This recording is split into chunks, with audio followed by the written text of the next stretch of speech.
Pour localiser, désactiver ou détruire une mine, les plongeurs spécialisés dans le déminage et les chasseurs de mines doivent être indétectables. Ensemble, ils ont développé différentes techniques pour être furtifs et s'approcher au plus près de la menace, sans être repérés.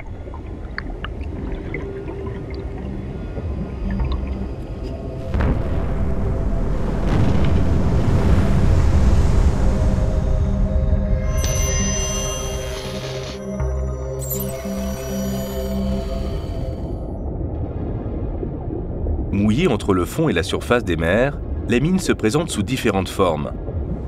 Excepté la mine dérivante en surface, il en existe une grande diversité, comme la mine à Orin, dont le flotteur chargé d'explosifs est en pleine eau.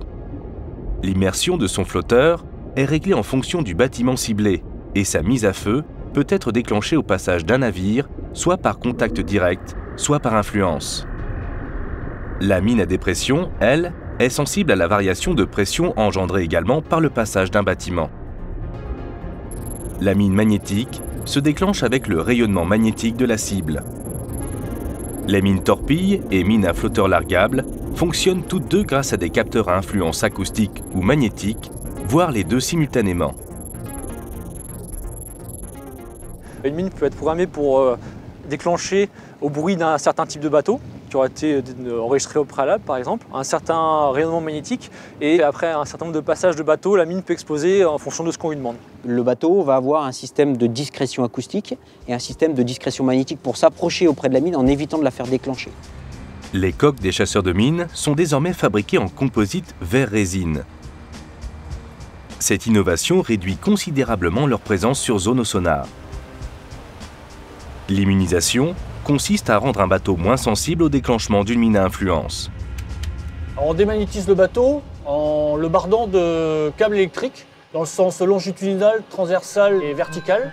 Et dans ces boucles circule un courant qui permet de contrer justement le magnétisme créé par le bâtiment. Ce courant est autorégulé par une sonde placée en tête de mât qui mesure le champ magnétique terrestre et fait varier le courant en fonction de la position sur le globe terrestre. À ces deux piliers de la discrétion magnétique s'ajoutent d'autres équipements spécialement conçus pour limiter le bruit généré par le chasseur de mines en opération. Dès qu'on commence la chasse aux mines, donc on stoppe toute la propulsion à la machine et tous les moteurs. Et on passe donc sur une propulsion électrique. Et l'énergie est fournie par des turbines à gaz. Tout ça dans le but de faire un minimum de bruit. Avant de débuter la mission, des réglages sont effectués sur les sonars.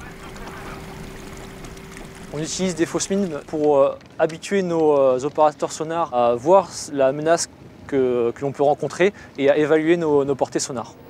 Ouais, profondeur 30 mètres, longueur de drisse proposée au commandant 30 cm.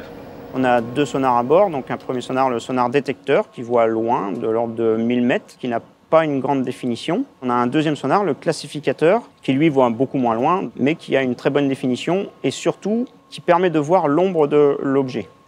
Le bâtiment va tourner autour pour faire évoluer l'ombre. Si la forme de l'objet nous paraît intéressante, on va décider de faire une intervention pour l'identifier. On peut intervenir soit avec le PAP, notre poisson autopropulsé, soit par plongeur.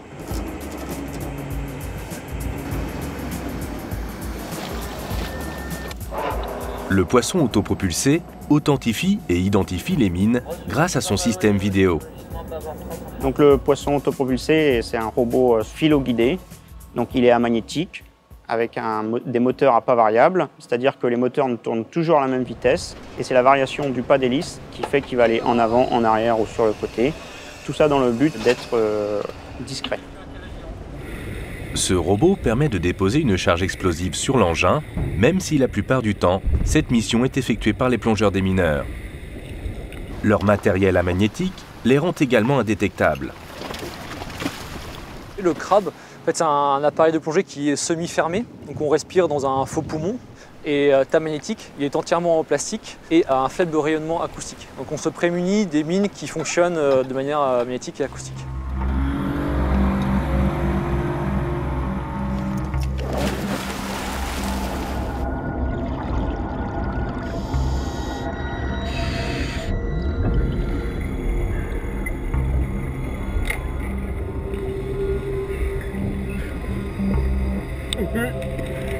Intel 75 chevaux.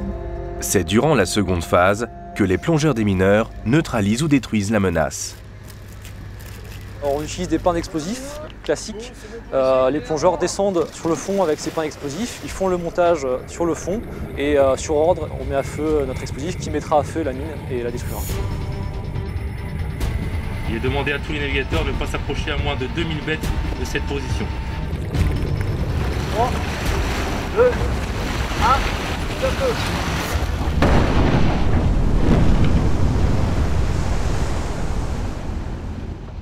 Les mines n'ont plus les formes géométriques que l'on connaissait au XXe siècle.